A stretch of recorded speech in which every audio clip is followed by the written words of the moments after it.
तुमच्या इकडं पण रिकामी प्लेट नाही द्यायची असं काही प्रथा आहे का? आमच्या इथं तर आहे. तर असं काय झालं माहिती का, त्यांच्या मित्रांनी ना दालबाटीचा डब्बा आणून दिला होता.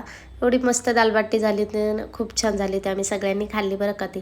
आणि दुसऱ्या दिवशी तेच आम्हाला डब्बा त्यांना परत द्यायचा होता. मग रिकामा कसा द्यावा म्हणून हे बिर्याणीचा घाट घातला. मग त्या अगोदर मी भाजी वगैरे साफ करून ठेवली. भाजीला गेले होते, भाजी वगैरे आणली आणि मस्त भाज्या, सगळ्या भाज्या मॅरिनेट करून ठेवल्या अर्ध्या तासासाठी फ्रीजमध्ये.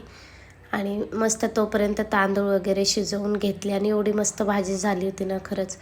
अगोदर भाजी शिजवून घेतली, तांदूळ शिजवून घेतले अर्ध कच्चे असे, आणि नंतर भाजीला परत शिजवून घेतलं थोडंसं वाफेवर. आणि नंतर असं हे केलं, भाजी शिजली की त्यावर थोडंसं 2 थर लावले, तांदूळ टाकले, परत एक प्लेट भाजी काढून ठेवली होती ती टाकली, त्याच्या मस्त तळलेला कांदा टाकला. तळलेला कांदा भरपूर टाकायचा, खूप छान होते बिर्याणी बरं का. आजच्यासाठी एवढंच. भेटूया नेक्स्ट ब्लॉगमध्ये. प्लीज माझ्या चॅनलला फॉलो करा आणि लाईक